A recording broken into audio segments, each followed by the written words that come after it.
Bom dia a todos! Eu sou a Wanda, sejam bem-vindos a mais um Assim Connect, o evento online da Associação Comercial e Industrial de Mogi-mirim, que leva a informação para você. A nossa convidada de hoje é a Letícia de Freitas. A Letícia, ela é advogada, sócia do Freitas Siqueli, que é uma sociedade de advogados, pós-graduada em Direito do Trabalho e Processo do Trabalho, cursando compliance de auditoria trabalhista empresarial.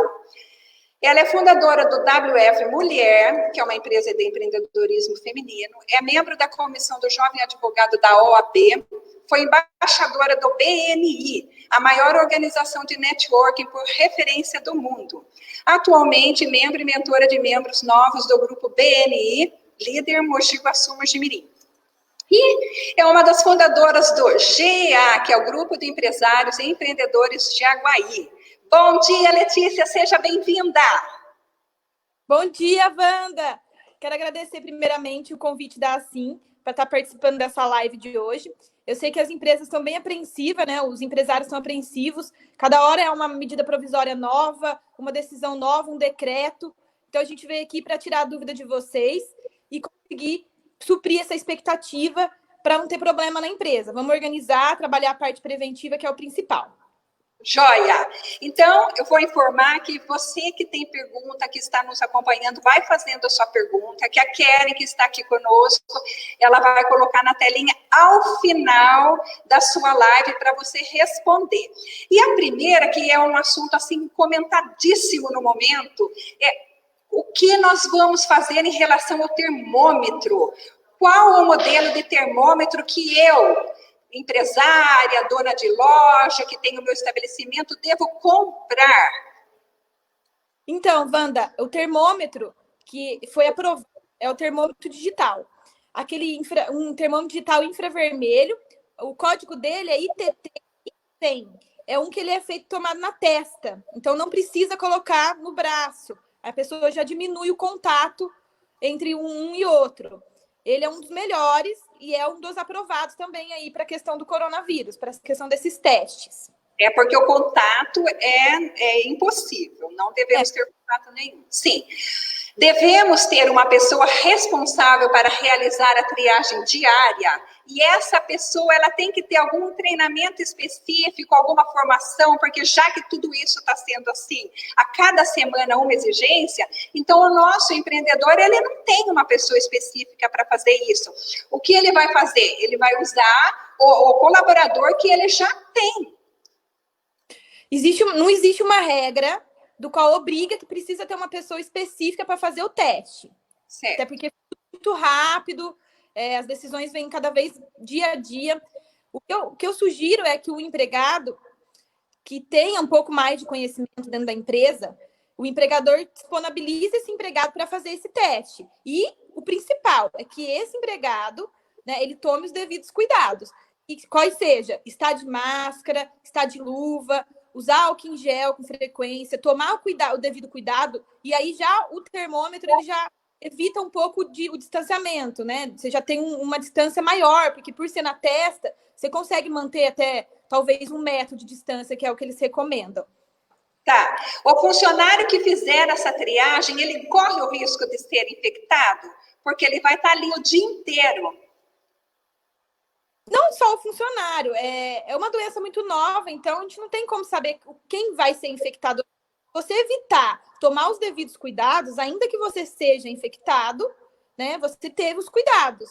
Então, assim, é importante que o funcionário ele tenha um cuidado, é importante que a empresa, que é quem trabalha na linha de frente, que treina os funcionários, que ela tenha esse cuidado com esse funcionário. E faça essa integração e que faça toda essa objetividade desse funcionário. Olha, você vai usar, estamos aqui para te ajudar, dá todo o suporte, ensina. E isso vem da empresa. A empresa tem essa responsabilidade de ensinar e dar esse suporte para o empregado fazer esse teste, para ajudar na questão. Tá, entendi. Então, você está nos informando que vai ter que ter um funcionário para fazer essa triagem para os clientes entrarem na loja, no estabelecimento. E o nosso empregador, o que ele tem que fazer? Ele tem que deixar um funcionário para os funcionários, os colaboradores que trabalham na empresa. Por exemplo, ele está entrando de máscara, ele está usando o álcool gel. Que tipo de questionário eu devo ter para que eu passe para o meu colaborador responder todos os dias quando ele vier para a empresa? Você tem um questionário que é com todas essas questões e essas respostas. E aí depois eu posso disponibilizar ele, que eu acho que é até melhor. Excelente. Material, aí o pessoal pode usar esse material para fazer esse questionário, né? Usar esse questionário. Porque aí o que acontece? Você consegue ter esse controle. Porque é o que a gente vai até falar hoje. O importante é ter tudo documentado, é ter esse controle, é ter uma prova de que você está tendo esse cuidado e está seguindo as orientações do governo. Excelente. Mas daí, Letícia, como que eu faço? O meu funcionário chegou. Qual que é a medida que eu tenho que tomar para ele realizar esse procedimento? E se ele me falar assim, não, eu não quero que veja a minha temperatura e eu não quero responder o questionário? Dentro da empresa, desrespeitar as regras, principalmente como é uma regra do governo agora, isso pode caber uma advertência para o funcionário. Porque não é uma exigência pessoal da empresa, é uma exigência obrigatória, que se a empresa não passar por isso, ela também vai sofrer penalidades. Porque quem está desrespeitando vai passar penalidade administrativa, civil e até criminal. Né? A parte administrativa na parte da empresa, a parte civil podendo responder por uma indenização e a parte criminal podendo até sofrer penalização mesmo de multa. Então, a empresa tem que ser firme em relação ao empregado e pode advertir. O que é uma boa prática que as empresas vêm fazendo? Conversar primeiro com o funcionário. Por isso que é interessante ter um plano de contingência. Junto com o pessoal da ergonomia, o pessoal está montando um plano de contingência dentro das empresas. E aí, você com esse plano de contingência, todos os funcionários vão ser educados para aquilo. Então, o pessoal vai saber quais são os tópicos que precisam ser cumpridos agora. E aí, dessa maneira, se acontece uma situação dessa, é uma boa prática. Você chama o funcionário, explica para ele o que está acontecendo, se ele ficou com alguma dúvida daquilo que ele aprendeu, daquele plano que está sendo realizado dentro da empresa, e explica que a próxima vai ser uma advertência. Porém, a lei não fala dessa boa prática. Essa boa prática as empresas vêm fazendo elas. Né? Elas, de uma forma de não ter que ficar arrumando mais discussão num momento complicado como esse. Então, porém, é cabível advertência se o funcionário quiser desrespeitar essa obrigação. Letícia, outra coisa, o meu funcionário chegou e nesse questionário ele respondeu que ele está com um pouco de febre e com uma dorzinha de cabeça. Qual que é o procedimento do empregador nesse momento? Eu venho sugerindo, né, e acho que é o procedimento mais comum de ser feito, é que você mande o funcionário para casa, orienta ele a ficar dentro da casa dele, e que se os sintomas nos próximos dias aumentar, tendo uma febre, por exemplo, acima de 37,8, 37,5 já é começo de estado febril, 37,8 já é considerado febre. E ele pode procurar uma ajuda, procurar um hospital, alguma coisa assim. Só que o hospital tem que ser a última opção. Se realmente ele tiver com sintomas de febre ou falta de ar, e aí procurar fazer um exame para ver se vai testar o Covid. A gente até fala aqui que a obrigação é do empregador ele abrir esse questionamento com o funcionário, né? Entendi. Letícia, agora uma outra coisa. Quais as medidas a serem tomadas? Porque ele vai ficar em casa. Geralmente ele tem mãe, tem pai, tem a família. E se ele decidir não contar, por exemplo, que um membro da família está com esses sintomas de medo de perder o emprego, sei lá, pode ser que a pessoa tenha inseguranças. Que medidas nós devemos tomar? Como é que... Porque, assim, tudo está suscetível, né? Como é que o empreendedor ele vai se respaldar por uma informação não dada pelo colaborador dele? Então, uma situação bem complexa essa, porque o que acontece dentro da casa do empregado, às vezes é muito difícil ele passar essa informação. Às vezes nem os próprios colegas de trabalho vão ficar sabendo disso.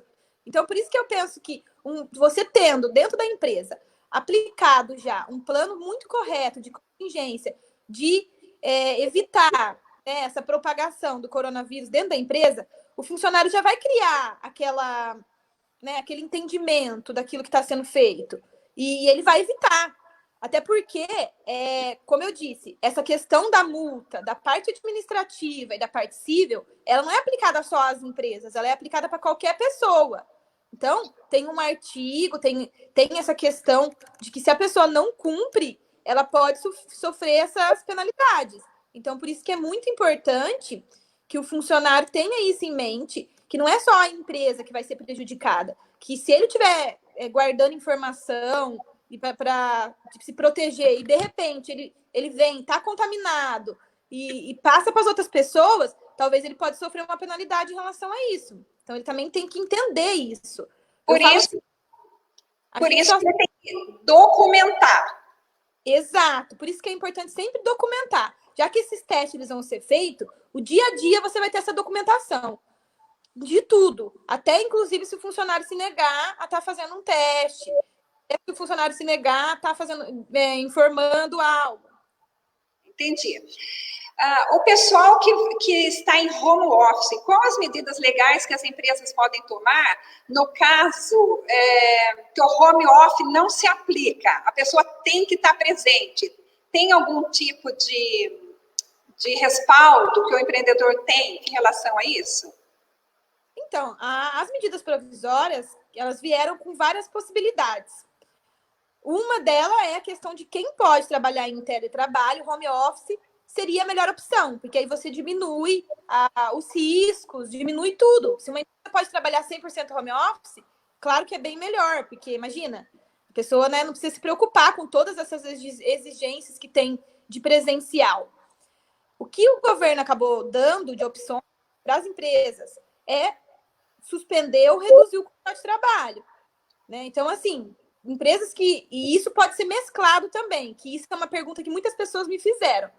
Eu posso deixar determinados funcionários suspensos e determinados funcionários de redução? Porque tem empresas que não vão parar 100%, mas vai ter que reduzir um pouco o número, porque o fluxo caiu de serviço, a demanda caiu.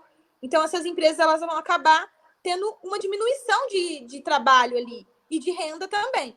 Então, tem como você mesclar, né? Aproveitando que teve os 60 dias que foi dado, né? O prazo máximo é 60 dias por hora. A gente não sabe se isso vai ser prorrogado ainda ou não. Mas tem a possibilidade de suspender alguns funcionários, essa pessoa vai receber o seguro-desemprego, ou fazer a redução da carga do salário. Porque aí você já consegue diminuir também, né, a frequência daquelas pessoas. E aí tem as outras opções, que é o teletrabalho, mas nem todas as empresas se aplicam. Então, eu acho que hoje, como forma de benefício para o empregado e para o empregador, seria essas duas opções. Então, mas se a empresa ela está com o funcionário home, ou ela parou com o contrato de trabalho, ou ela mandou esse funcionário embora e ela não sabia que ele estava contaminado, como é que fica? Que respaldo nós temos, que a empresa tem em relação a isso? A questão de você demitir um funcionário sem saber que ele estava doente, ela é bem complicada. Por quê? A gente tem que fazer exame demissional. Então, no exame demissional, se a pessoa já tiver com sintomas, já vai sair essa possibilidade. E aí você já, com esse documento, você já mata essas objeções do que, eu já estava doente, então fui demitido, fui mandado embora e tudo mais.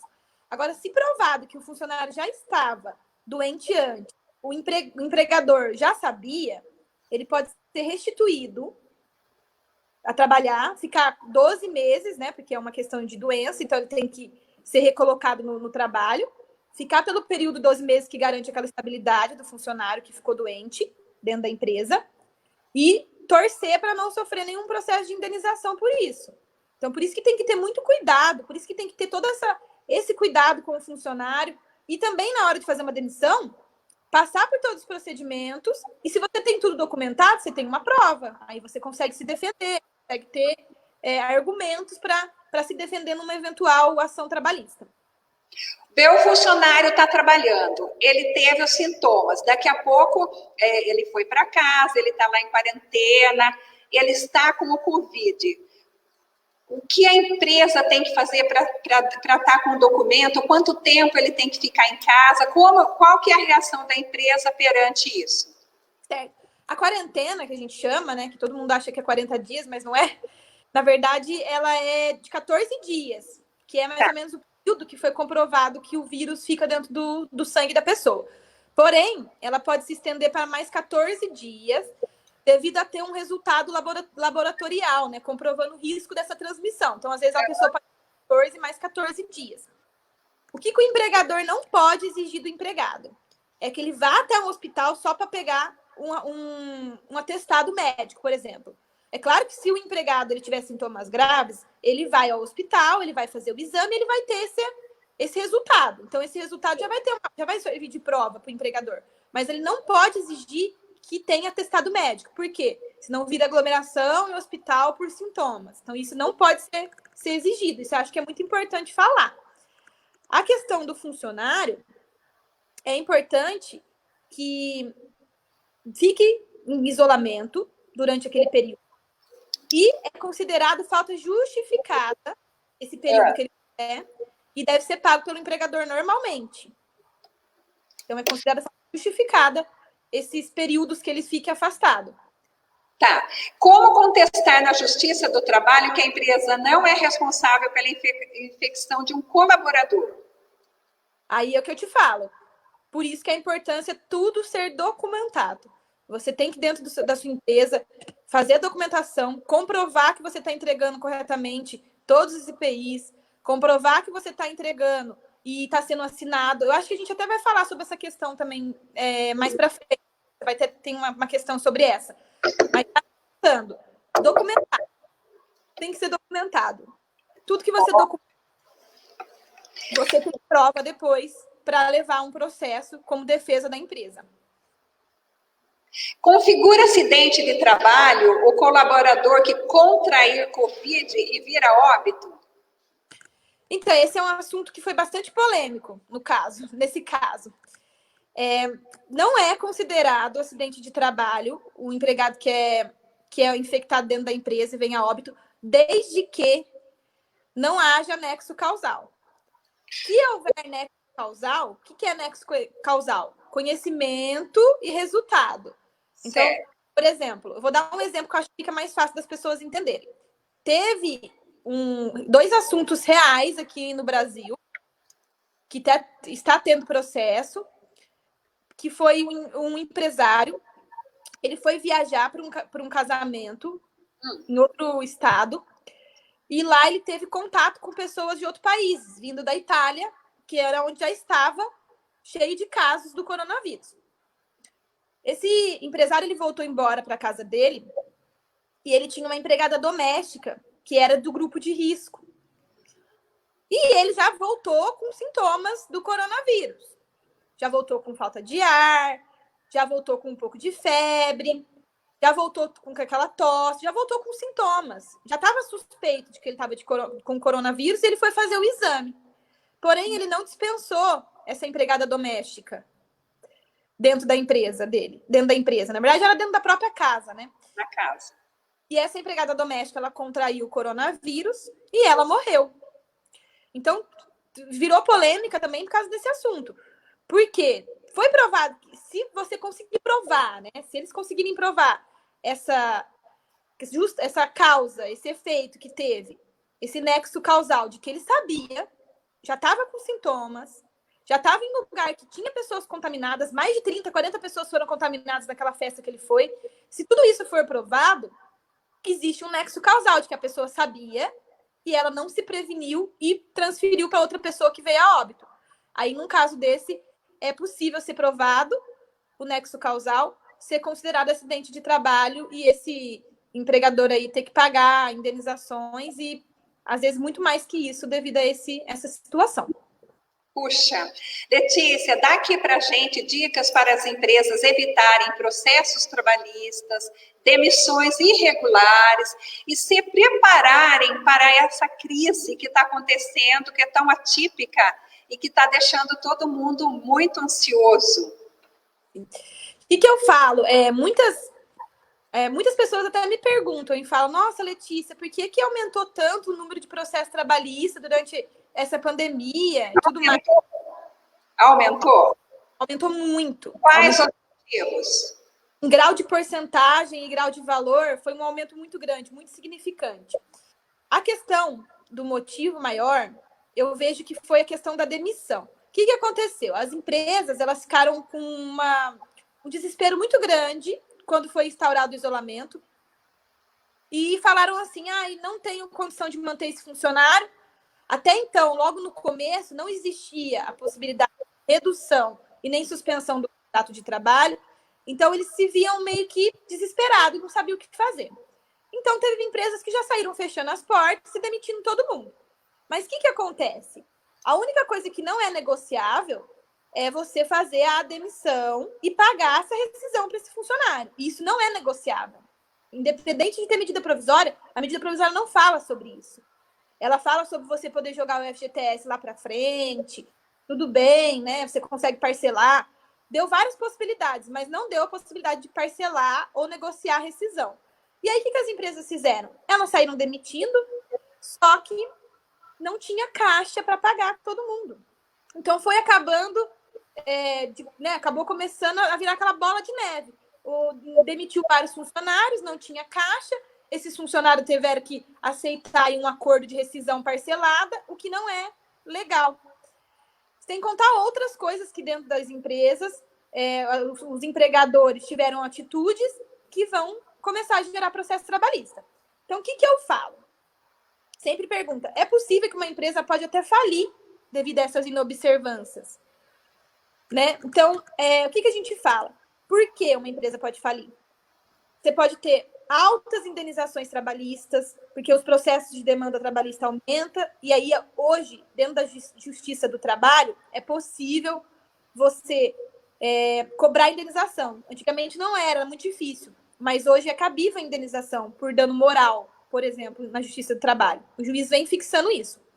Multas ou até interdições da atividade da empresa, se a empresa estiver trabalhando de forma irregular, e a responsabilização dos sócios, já que a reforma trabalhista ela trouxe a responsabilidade solidária dos empregadores por atos cometidos pelos empregados. Então, se o empregador não tem essa devida cuidado com o empregado faz alguma coisa dentro da empresa errada, eles são responsáveis solidários. Os dois vão responder junto.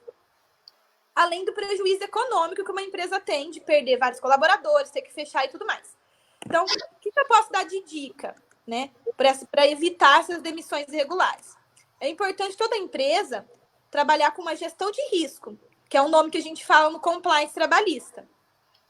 Você monta dentro da empresa todas as possibilidades de diminuir o risco dela falir, de diminuir o número de processos e ter uma imagem positiva, porque tudo é ligado à imagem. Hoje você vê uma empresa e você já pensa naquilo que aquela empresa fez de bom e de ruim. Eu vou dar um exemplo para você, Wanda. Eu acredito que você já deve ter ouvido falar daquele acidente que teve, na verdade, que foi dentro do supermercado, acho que foi do cachorrinho, do Carrefour. Você lembra desse assunto? Sim, sim. Foi um assunto muito comentado e, na época, teve uma viralização muito grande, do qual diminuiu até as compras do supermercado. Tem empresas, às vezes, que estão na Bolsa de Valores e isso pode derrubar até as ações de uma empresa que está envolvida nesse tipo de assunto. Então, quando você faz uma gestão de risco dentro da empresa, você tem todo um programa dentro da empresa, você consegue diminuir isso. O que a gente faz? Como é que faz a gestão de risco? Você tem que previsionar pelo menos um período de 5 anos para trás do que aconteceu de problema na empresa. Que nem agora, quem fizer daqui para frente vai ter que previsionar que teve uma crise. E aí já fazer esse provisionamento lá para frente para evitar se tiver uma nova crise. Claro que a gente nunca espera como que vai ser os impactos de uma crise. Só que você concorda comigo, se a empresa ela tiver um fluxo de caixa saudável, já preparado para processos trabalhistas. Então, o que eu falo? A gestão de risco nada mais é do que um estudo dentro da empresa. Se essa empresa já teve 3 processos trabalhistas, todo ano ela tem 3 processos trabalhistas, a gente já tem uma noção de cálculo de valor desses processos trabalhistas, o motivo, que é o principal, no qual a gente tem que gerar resultado, que é prevenir aquele motivo do que está acontecendo. Porém, se mesmo assim não der certo, você já tem uma noção. Eu tenho geralmente 3 processos trabalhistas dentro da minha empresa, os gastos que eu tive com esses 3 processos no ano foi mais ou menos 30, 40 mil reais. Eu tenho alguns funcionários aqui que pedem demissão, tem um fluxo de funcionário muito grande, e então no ano a gente também tem esse gasto de rescisão. É toda essa previsão que você faz de acordo com a empresa. Isso é feito em cada empresa. Não tem como fazer num geralzão. Cada empresa tem uma forma, tem empresa que não tem processo nenhum. A gente tem que provisionar. Então, com isso, você monta uma gestão para essa empresa, no qual ela já vai estar resguardada num possível momento como esse. Então, se essa empresa tivesse feito isso lá atrás, ela ia agora poder demitir funcionários que ela não estava satisfeita, porque ela teria como pagar essa rescisão. E se ela recebesse algum processo por algo que ainda que ela tenha trabalhado preventivamente, ela não conseguiu resolver e teve esse processo, ela teria esse pagamento. Entendi. E isso já ia eliminar qualquer problema futuro ali, nessa empresa. Entendi. Letícia, você tem mais algumas informações que você gostaria de estar passando para a gente? Deixa eu olhar aqui, que eu acho que tem algumas perguntas. São bem Tem uma pergunta que é interessante. Vou só voltar naquele assunto. O que acontece muito dentro de empresa? Sim. Às vezes o funcionário ele não quer assinar a advertência. Tá. Então, esse eu acho que é um assunto importante da gente retomar. Pode falar. Falou sobre a questão do funcionário se negar a fazer seguir os procedimentos dentro da empresa. E o que acontece? Um funcionário não quer... Isso acontece, assim, não só não hoje só, né? Essa questão do coronavírus. Mas, às vezes, o funcionário falta muito. Às vezes, o funcionário faz alguma coisa errada dentro da empresa e na hora do empregador dar advertência, o funcionário se recusa. Isso é muito comum de acontecer dentro da empresa. Então, o que a gente pode fazer? Acho que isso é uma dica valiosa que vai ajudar bastante os empresários que estão nos assistindo. O funcionário se negou a assinar uma advertência, você vai chamar 2 testemunhas dentro da sua empresa e pedir para essas testemunhas atestarem aquela advertência daquele funcionário. Por que isso? Se futuramente esse funcionário vier dar problema, não adianta ter uma advertência vazia, em branco. Então, com uma advertência constando testemunhas, além de você já ter as testemunhas aí para ajudar a corroborar com isso num processo, você já tem a prova de que tentou dar essa documentação e ele evitou, ele não quis assinar. Então, acho que isso é uma dica muito valiosa aí, além da dica da gestão, que eu acho que, assim, é o novo mundo moderno agora, né? Você fazer a gestão na sua empresa certinho, você vai diminuir muitos problemas. Deixa eu ver se tem mais algum assunto aqui interessante que o pessoal sempre vem perguntando. Isso. Tem a questão do IPI. Isso, em relação ao IPI. Como que as empresas elas podem prevenir, né, essa questão dos processos em relação ao fornecimento de IPI? O que eu falo? Esses novos procedimentos que vêm, eles são um complemento que provavelmente pode durar pro resto da vida. Porque a gente não tem noção do que vai ser. Não tem noção como esse vírus vai modificar, se ele vai ser realizado, vai ter uma mutação. Então, ele é considerado agora um novo EPI. Então, assim, se as empresas, né, não usam o IPI, elas já estão ultrapassadas. Já tem que estar fazendo isso urgentemente.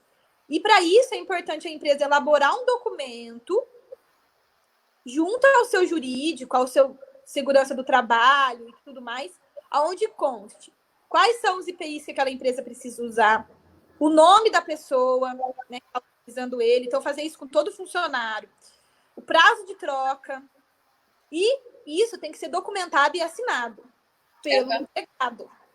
Então, o empregado tem que assinar essa documentação, esse IPI, tem que ter esse controle, tem que ter prova disso.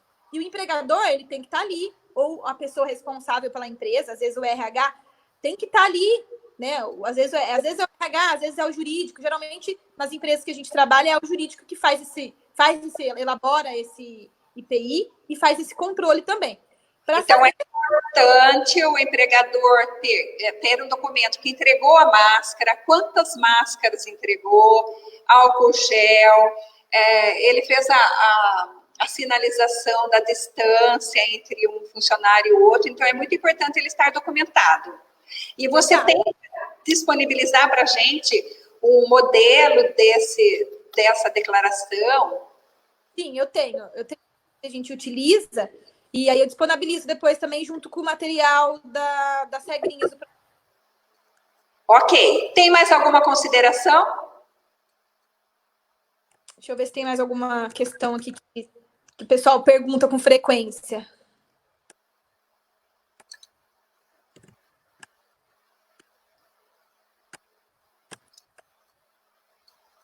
Voltando ainda na questão da advertência, porque tem gente que pergunta assim, mas eu dei advertência e o funcionário continuou fazendo isso dentro da minha empresa.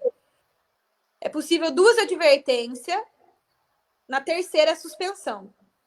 Depois, mesmo assim, o funcionário continuou, aí você pode demitir por justa causa. Entendi.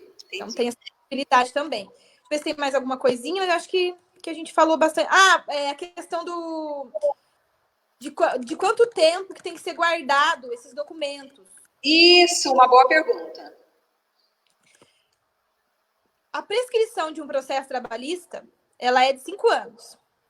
Então, a gente costuma sugerir que a documentação ela seja guardada 5 anos a partir do momento do conhecimento. Entendi. Por quê? O funcionário vai trabalhar dentro daquela empresa, né? Então, vou tentar fazer um cenário aqui para você entender. O funcionário entrou dentro da empresa, ele vai trabalhar ali 10 anos. Se ele processar a empresa, o que vai valer vai ser sempre os últimos 5 anos do processo. Então, se eu entrei hoje com o processo trabalhista, é os últimos 5 anos que vai ter validade de documentação. Antes disso, já não tem mais, porque aí é a prescrição quinquenal que a gente fala na Justiça do Trabalho. Então, como tudo hoje é digital, eu acho que é importante você documentar. Às vezes, tem muitas empresas que estão utilizando formato digital para funcionários que estão trabalhando dentro de casa e tudo mais. Uma última consideração, que eu acho que isso também é importante a gente falar, que a gente acabou não falando. Quem está trabalhando em teletrabalho. Isso. Empregado que está trabalhando em teletrabalho pode também sofrer acidente de trabalho? Pode. Por quê? É obrigação do empregador e responsabilidade do empregador ter todo o material para esse empregado trabalhar dentro de casa. Então, por exemplo, quem trabalha muito com computador em casa, é claro que você vai orientar, por isso que é bom você documentar tudo isso, você vai orientar aquele empregado a trabalhar na casa dele. Se ele vai sentar no sofá da casa dele e vai trabalhar, aí é uma responsabilidade dele como empregado. Porém, você tendo prova de que você deu toda a orientação, né? Tem um documento que é de ergonomia, que depois eu posso ver também com uma amiga minha. Ok. Para ela poder disponibilizar esse documento que ela fez PUC de ergonomia. E aí lá tem todas as dicas de quem vai trabalhar em casa, quem faz teletrabalho. E aí lá você consegue, através dessas questões, né, dessas informações de questão de ergonomia, o empregado tem toda essa informação, se ele precisa fazer algum exercício, né, para trabalhar, como que ele vai trabalhar, tudo para evitar algum problema, alguma doença ocupacional que pode gerar durante esse período. Joia, excelente. Então, todo cuidado é pouco. A empresa ela tem que se documentar e esperar tudo isso passar. Letícia, então nós estamos caminhando para o final. Deixa que você vai me passar esse material que eu vou disponibilizar para quem quiser. Então, só ligar aqui para a gente que a gente fornece esse material. Agradeço, né, a sua participação aqui. Muito obrigada e tenha um excelente dia. Obrigada, Wanda. Obrigada para vocês aí da Assim. Tchau, tchau. Tchau, tchau.